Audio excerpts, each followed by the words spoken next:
నమస్తే ప్రజలందరికీ welcome to MLR news Telugu. నేను మీ కొత్తూరు రమేష్. ముందుగా ప్రతి ఒక్కరు కూడా కింద ఉన్నటువంటి సబ్స్క్రైబ్ బటన్ ని నొక్కి మన ఛానల్ ని సబ్స్క్రైబ్ చేసుకునే ప్రయత్నం చేయండి. అదే విధంగా ఈ వీడియోని షేర్ చేసే ప్రయత్నం కూడా చేయండి. ఇక తెలంగాణ రాష్ట్రంలో ఇవాళ వృద్ధులు వికలాంగులందరూ కూడా ఆసరా పింఛన్ల గురించి, పింఛన్ల పెంపు గురించి ప్రతి గ్రామంలో కూడా, అంటే ఒకటి రెండు కాదు, రాష్ట్రమంతటా ఉన్నటువంటి గ్రామాల్లో మొత్తం కూడా ఆసరా పింఛన్ల పెంపుకు సంబంధించి అసలు పింఛన్లు పెరుగుతాయా పెరగాయా, ఎప్పుడు పెరుగుతాయి? రేవంత్ రెడ్డి గారు ప్రతిపక్షంలో ఉన్నప్పుడు వృద్ధులకు 4,000 రూపాయల పింఛన్లు పెంపు చేస్తామని చెప్పారు. మరి ఆ ముచ్చట ఎక్కడ పోయింది?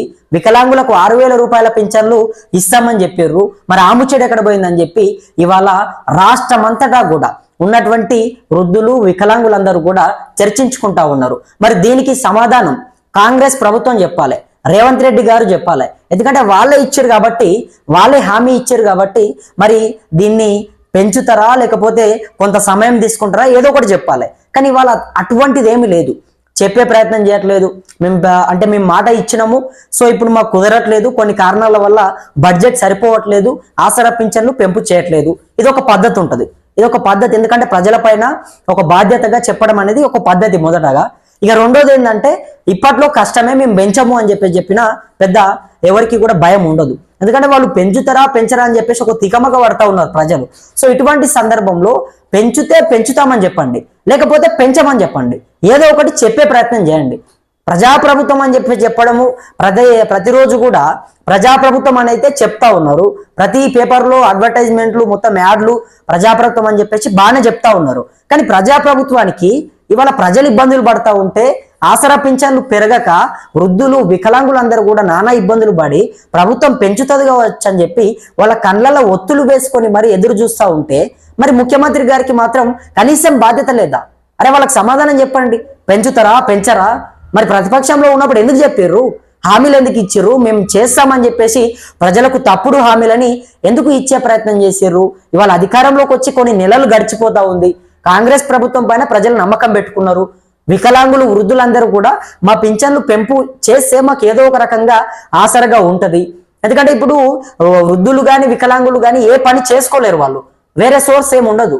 ఎక్కడో ఒక 10-15 మంది, 100లో ఒక 10-15 మంది చేసుకుంటారు కావచ్చు, ఒక 10-15% మంది చేసుకుంటారు కావచ్చు వేరే పని. కానీ మిగతా 75% మంది మొత్తం కూడా, మిగతా ఏదైతే 85% మంది మొత్తం కూడా వాళ్ళు ఇంట్లోనే ఉండాల్సినటువంటి పరిస్థితి, ఎక్కడ కూడా ఓరు. సో అటువంటి వాళ్ళకు పింఛన్లు అనేది చాలా చాలా కీలకమైనటువంటి అంశం. సో అటువంటి వాళ్ళకు మరి పింఛన్లు పెంపు లేదు, కనీసం ఒక మాట చెప్పే ప్రయత్నం చేయట్లేదు. తక్కువలో తక్కువ ఒక 70% మంది ఇళ్ల లోపలనే ఉంటా ఉన్నారు. ఇంకొక 30% మంది అక్కడెక్కడ ఏదో ఒకటి చేసుకుంటా ఉన్నారు కావచ్చు, కూలోనాలు ముందుకు పోయి చేసుకున్నా కూడా ఇంకా 70% మంది కేవలం వాళ్ళ ఇంటికే పరిమితమైనటువంటి పరిస్థితి, ఏమి కూడా చేసుకోలేరు వికలాంగులు వృద్ధులు. సో వాళ్ళకి మరి ఎవరు భరోసా ఇస్తారు? వాళ్ళకి ఏమైనా వాళ్ళ కొడుకులు బిడ్డలు అవుతారా అంటే అది లేదు. మనం ఎట్లా ఉన్నామంటే ఇప్పుడు మన తల్లిదండ్రుల ఆస్తులు మన పేరు మీనికి వచ్చుడుతోనే తల్లిదండ్రులు మనకు బరువు అయిపోతా ఉన్నారు, మనకు భారం అయిపోతా ఉన్నారు. ఇంకా కొంతమంది దారుణం ఏంటంటే పెండ్లాల మాట విని తల్లిదండ్రులని వృద్ధాశ్రమాలకు తీసుకొని పోయి జైన్ చేసి వస్తా ఉన్నారు. నడి రోడ్డు పైన తీసుకొని వచ్చి దించి వెళ్ళిపోతా ఉన్నారు డ్రాప్ చేసి. సో అటువంటి వాళ్ళు ఎక్కడ పోవాలి? ఎవరితో చెప్పుకోవాలి? మన రాష్ట్రం కదా, మన ప్రజలు కదా, మనకు ఓట్లేసి గెలిపించుకున్నారు కదా. మరి మీరు వాళ్ళని ఇవాళ సాధకపోతే, మీరు వాళ్ళని ఆదుకోకపోతే, మీ ప్రభుత్వం వాళ్ళకు ఒక భరోసా ఇవ్వకపోతే, ఇచ్చినటువంటి మాట మీరు నిలబెట్టుకోకపోతే వాళ్ళు ఇంకెవరితో చెప్పుకోవాలి? అటు కొడుకులు బిడ్డలు దూరం చేసిర్రు, వాళ్ళ దగ్గరికి పోలేని పరిస్థితి. వాళ్ళకి ఆస్తులు వచ్చుడుతోనే తల్లిదండ్రులు బరువైపోతా ఉన్నారు. అంటే పెళ్లిళ్ళ ఐడుతోనే తల్లిదండ్రులు బరువైపోతా ఉన్నారు. పెళ్ళాలు వచ్చుడుతోనే తల్లిదండ్రులను పక్కన పెట్టేస్తా ఉన్నారు, సంసారం సపరేట్ గా చేస్తా ఉన్నారు. సో ఇటువంటి సందర్భంలో తెలంగాణ ప్రభుత్వం అనేది మనకు ఒకటి ఉన్నది, మనం బతకొచ్చు, మనకు ఆసరా పింఛన్లు ఇస్తున్నది, ఏదో ఒక కూలోనాలో ఇంత ఒకటో రెండో చేసుకొని బతుకుదామని చెప్పేసి వాళ్ళు భరోసాగా ఉంటే వాళ్ళని మీరు కూడా మోసం చేస్తే ఎట్లా? వాళ్ళని వాళ్ళ కొడుకులు బిడ్డలు మోసం చేశారు ఒప్పుకోవచ్చు, కానీ ప్రభుత్వం కదా, ప్రభుత్వం చెప్పింది కదా చేస్తామని చెప్పి, మరి ఎందుకు చేయట్లేదు? మీరు ఇష్టం వచ్చినట్టు అన్ని కోట్ల రూపాయలు ఎందుకు వృధా ఖర్చు? ఆసరా పింఛన్లు పెంపు చేయండి, వృద్ధులని వికలాంగులని పట్టించుకోండి, వాళ్ళ కష్టాలను పట్టించుకోండి. ఇవాళ వాళ్ళు ప్రతి గ్రామంలో కూడా, నేను ఒక గ్రామం గురించి కానీ ఒక జిల్లా గురించి కానీ మాట్లాడట్లేదు, తెలంగాణ రాష్ట్రం అంతటా ఉన్నటువంటి ప్రతి గ్రామంలో కూడా ఆ వృద్ధులు వికలాంగులు వాళ్ళ కాళ్ళకు ఉన్నటువంటి చెప్పులు అరిగే విధంగా మీ సేవల చుట్టూ సంబంధిత ఆఫీసుల చుట్టూ కార్యాలయాల చుట్టూ తిరుగుతా ఉన్నారు. మరి రేవంత్ రెడ్డి గారు ఎక్కడ పోయారు? 24 గంటల డ్యూటీ ఎక్కడ పోయింది? కనబడట్లేదు మాకు మాత్రం. సెలవు తీసుకోవట్లేదు అని చెప్పి చెప్తా ఉన్నారు. మీరు సెలవు తీసుకోకపోవడం అనేది నిజంగా ప్రజల మంచి కోరి ప్రజల అభివృద్ధి కోసం మీరు సెలవు తీసుకోకుండా పనిచేస్తున్నందుకు మొదటగా మిమ్మల్ని అభినందించేది మేమే. కానీ వాళ్ళ అభినందన చేస్తా ఉన్నాం, బానే ఉంది. కానీ ప్రజల అభివృద్ధి ఎక్కడ జరుగుతుంది? అవుట్ సోర్సింగ్ ఉద్యోగులు అక్కడనే పోయిర్రు, ఆసరా పింఛను పెంచుతామని చెప్పేసి వీళ్ళని మోసం చేసిర్రు. అరే వికలాంగులను కూడా మోసం చేస్తారా? గింత ఇటువంటి ప్రభుత్వాన్ని నేను ఎక్కడ చూడలేదు. వికలాంగులు వాళ్ళకి ఇచ్చి మాట ఇచ్చి వాళ్ళకి ఏ పని చేసుకోలేని పరిస్థితి ఉంటుంది. వికలాంగులందరూ కూడా వాళ్లకు మీ పెంపు చేస్తామని చెప్పి వాళ్లకు మాట ఇచ్చి వాళ్ళని కూడా కాంగ్రెస్ ప్రభుత్వం మోసం చేసింది. బహుశా ఎక్కడ లేదు కావచ్చు ఇట్లా. అరే గంత దారుణం ఎందుకు? మీరు పింఛన్లు పెంపు చేయండి, ఇచ్చిన మాట నిలబెట్టుకోండి. ఇవాళ ఏమైంది? రేవంత్ రెడ్డి గారు ఎందుకు పింఛన్లు పెంపు చేయట్లేదు? ఇచ్చినటువంటి మాట ఎందుకు నిలబెట్టుకోవట్లేదు? ప్రజాప్రభుత్వం పైన నమ్మకం పెట్టుకొని ప్రజలు గెలిపించుకున్నారు కదా, మరి అది ఏందని చెప్పేసి మేము ప్రశ్నిస్తా ఉంటే మేము ఢిల్లీకి పోతే మమ్మల్ని చెప్పులు ఎత్తుకోవటం లేక చూస్తా ఉన్నారు. మాకు ఎవరు అప్పు ఇవ్వట్లేదు, మమ్మల్ని కొడుతా ఉన్నారు, తిడుతా ఉన్నారు. అవసరం లేదు కదా మాకు ఇవి. ప్రజలకు కావాల్సింది ఏంది? అభివృద్ధి కావాలి. ప్రజలకు కావాల్సింది ఏంది? మీరు ఇచ్చినటువంటి మాట నెరవేర్చాలి. మీ దగ్గర నుంచి వాళ్ళు ఒక్క రూపాయి కూడా ఎక్కువగా అడగట్లేదు, ఆశించట్లేదు. గుర్తుపెట్టుకోండి. ఇచ్చినటువంటి మాటనే నిలబెట్టుకోండి అని చెప్తా ఉన్నాం. ఇచ్చినటువంటి హామీలనే నెరవేర్చండి అని చెప్తా ఉన్నాం. అంతకు మించి ఒక్క రూపాయి కూడా మీ ప్రభుత్వం నుంచి వాళ్ళు ఆశించట్లేదు. ఇది గుర్తుపెట్టుకోండి. అరే ఇంకెప్పుడు పెంచుతారు ఆసరా పింఛన్లు? ఇంకెప్పుడు తీరుస్తారు వాళ్ళ కష్టాలు? ఇవాళ వృద్ధులందరూ కూడా వాళ్ళకు వచ్చే పింఛన్ల పైసలతోని ఏదో మెడలు కట్టుకోరు, మిద్దెలు కట్టుకోరు. ఏదో గోళీల మందమో ఛాయపానికో లేదంటే ఆ దవాఖానాలకు పోయినప్పుడు దేనికో ఒక దానికి ఆ పైసలు ఉపయోగపడతాయి. మరి వాళ్ళకి ఇవ్వకపోతే ఎట్లా? వాళ్ళని మోసం చేస్తే ఎట్లా? అరే గింత పాపత్వం ఇంతకు మించినటువంటి నేరాలు పాపాలు ఎక్కడైనా ఉంటాయా? వాళ్ళకు కూడా మోసం చేయబుద్ధి ఎట్లయింది మీకు? ఇవాళ మెషిన్ తీసుకొని వచ్చి 150 కోట్ల రూపాయలు అక్షరాల. అంటే గింత బడ్జెట్ని మీరు ఇష్టం వచ్చినట్టు పెట్టొచ్చు, కానీ వీళ్లకు ఇచ్చినటువంటి మాట నెరవేర్చండి రేవంత్ రెడ్డి గారు అని చెప్పి చెప్తా ఉంటే రాష్ట్రం అప్పులలో ఉంటుంది అంటారు, రాష్ట్రానికి ఎవరు కూడా అప్పు ఇవ్వట్లేదు అంటారు. ఈ మాటలన్నీ గుర్తొస్తాయి. మరి ఇవి చేసినప్పుడు ఎక్కడ పోతుంది? ఇవన్నీ కోట్ల రూపాయలు ఎక్కడి నుంచి వస్తూ ఉన్నాయి? మీ ఇష్టం వచ్చినప్పుడు మీకు నచ్చినటువంటి పని చేసుకోవడానికి అన్నిటికీ డబ్బులు వస్తాయి.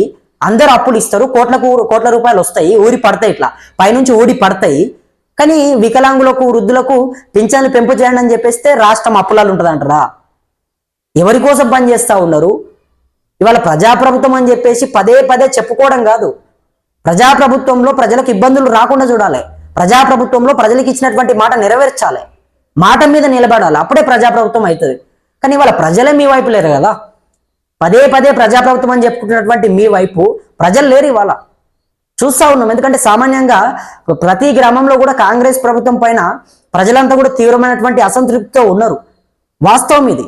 ఫ్రీ బస్ పెట్టిర్రు. ఫ్రీ బస్ అనేది తెలంగాణ రాష్ట్రంలో అట్టర్ ఫ్లాప్. అది క్లియర్ కట్ గా చెప్తా ఉన్నా, రాసి పెట్టుకోండి. కాంగ్రెస్ పార్టీ నాయకులు రాసుకుంటారా, కార్యకర్తలు రాసుకుంటారా, ఎవరు రాసుకుంటారో రాసుకోండి. ఎందుకంటే దారుణంగా బస్సు టైర్ల కింద పడి చిన్న పిల్లలు, అరే ఏం పాపం చేసిర్రు వాళ్ళు? ఏం ద్రోహం చేసిర్రు? దేశద్రోహులా లేకపోతే వాళ్ళు టెర్రరిస్టులా? ఎవరు వాళ్ళు? మన బిడ్డలు, మన రాష్ట్ర ప్రజలు.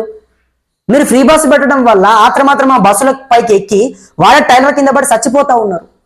అరే గింత దారుణంగా చూస్తూ ఉంటే మాకే బాధ అనిపిస్తూ ఉంది. ఇక ఆటో డ్రైవర్ల గురించి మాట్లాడుకుంటే ఎవ్వరు ఎక్కట్లేదు ఆటోలు. కాసేపు ఆ ముచ్చట పక్కన పెట్టినా కూడా ఇవాళ ఫ్రీ బస్సు ఎంతమంది ఎక్కుతా ఉన్నారు బస్సులో? ఒక్కొక్క బస్సులో 70-80 మందిని ఎక్కిస్తా ఉన్నారు. అవసరమైతే 100 మందిని కూడా ఎక్కిస్తా ఉన్నారు. అంటే ప్రభుత్వం మాత్రం ఇష్టం వచ్చినట్టు చేయొచ్చు, ఇష్టం వచ్చినంత మందిని మీ బస్సులలో ఎక్కించుకొని డబ్బులను సంపాదించుకోవచ్చు. ఎట్ ద సేమ్ టైం ఒక ఆటో డ్రైవరు ఒక ఇద్దరిని ఎక్కించుంటాడు, ఒక ఇద్దరిని ఎక్కువగా ఆటోలో కూర్చోబెట్టుకొని పోతా ఉంటాడు. ఒక 40 రూపాయలు 50 రూపాయలు ఎక్కువగా వస్తాయి, ఖర్చులకు ఉంటాయని చెప్పేసి ఆయన ఇద్దరిని ఎక్కువగా పెట్టుకొని పోతే నీకు పర్మిషన్ లేదు, నువ్వు ఆటో పక్కన పెట్టని చెప్పి పోలీసు వాళ్ళు ఫోటోలు కొడతారు. మరి బస్సు పర్మిట్ ఎంత? బస్సులు ఎంతమంది ఎక్కాలి? 50 మంది 60 మంది, అంతకు మించి ఉండొద్దు బస్సులో. అటువంటి బస్సులో 100 మందిని ఎట్లా ఎక్కిస్తారా మీరు? నాకు అర్థం కాదు.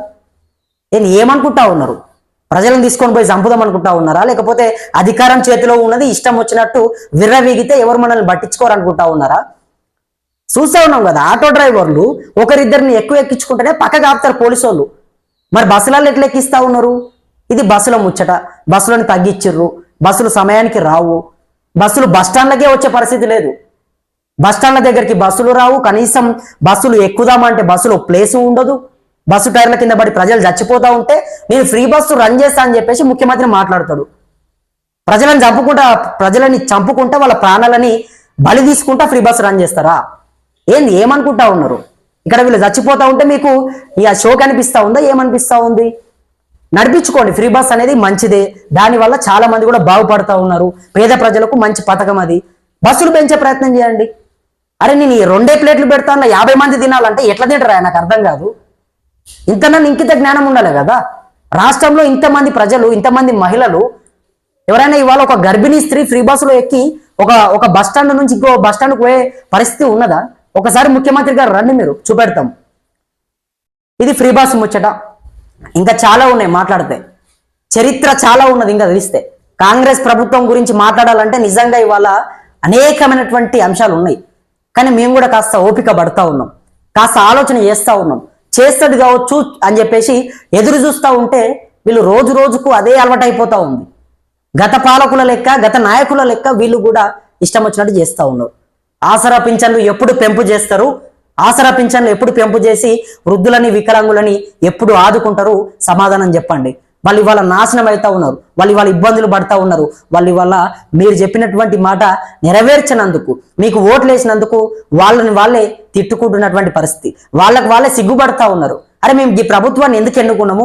ఈ ప్రభుత్వాన్ని అధికారంలోకి తీసుకొని వస్తే మమ్మల్ని నట్టేట ముంచేసి అనేకమైనటువంటి రకాలుగా ఇప్పుడు వాటిని చెప్పుకునే ప్రయత్నం చేస్తూ ఉన్నారని చెప్పి ఆసరా పింఛన్ల విషయంలో మాత్రం రాష్ట్ర వ్యాప్తంగా ఉన్నటువంటి వృద్ధులు, వికలాంగులంతా కూడా తీవ్రమైనటువంటి ఇబ్బందులు పడతా ఉన్నారు. మరి ఇది రేవంత్ రెడ్డి గారు ఇప్పటికైనా కాస్త మీ ప్రభుత్వం బాధ్యతగా వహించి ఇప్పటికైనా దీన్ని కాస్త తెరపైకి తీసుకొని వస్తా ఉన్నాం మేము కాబట్టి, మాట్లాడుతూ ఉన్నాం కాబట్టి, ఏదైతే ఆసరా పింఛన్ల విషయం ఉందో ఆ పింఛన్లని పెంపు చేయండి, వాళ్ళందరినీ కూడా ఆదుకోండి, వాళ్ళందరికీ కూడా పెంపు చేస్తామని చెప్పినటువంటి పింఛన్లు వృద్ధులకు, వికలాంగులకు పెంపు చేయాలి అని చెప్పేసి రేవంత్ రెడ్డి గారికి మా MLR న్యూస్ తెలుగు వేదిక ద్వారా వేడుకుంటా ఉన్నాము.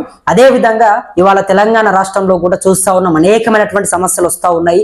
ప్రతి గ్రామంలో కూడా, మీ గ్రామంలో కానీ, మీ బస్తీలో కానీ, మీ గల్లీలో కానీ ఎక్కడ ఏం జరుగుతుంది, ఎక్కడ ఎటువంటి అన్యాయం జరుగుతూ ఉంది, అధికారులు ఎవరైనా మిమ్మల్ని ఇబ్బంది పెట్టినా లేకపోతే ఇంకెటువంటి సమస్యలు మీకున్నా కూడా కింద ఉన్నటువంటి వాట్సాప్ నంబర్కి ఒక వీడియో తీసి ఒక టెక్స్ట్ రాసి పెట్టే ప్రయత్నం చేయండి. తప్పకుండా మీ అందరి గొంత ఈ కొత్తూరు రమేష్ రాష్ట్ర ప్రభుత్వాన్ని ప్రశ్నించడానికి మీ అందరి పక్షాన్ని ఇక్కడ సిద్ధంగా ఉంటాడు అనేది మాత్రం మీరు గుర్తుపెట్టుకోండి. మరి ముందు ఏం జరుగుతుంది, ఎటువంటి పరిణామాలు చోటు చేసుకోబోతా ఉన్నాయని అయితే చూసే ప్రయత్నం చేద్దాం. అంతవరకు ప్రతి ఒక్కరు కూడా వేచి ఉండండి. అదే విధంగా కింద ఉన్నటువంటి సబ్స్క్రైబ్ బటన్ నొక్కి మన ఛానల్ని సబ్స్క్రైబ్ చేసుకుంటారని చెప్పి నా మనస్ఫూర్తిగా వేడుకుంటూ నేను మీ కొత్తూరు రమేష్. ధన్యవాదాలు మిత్రులారా.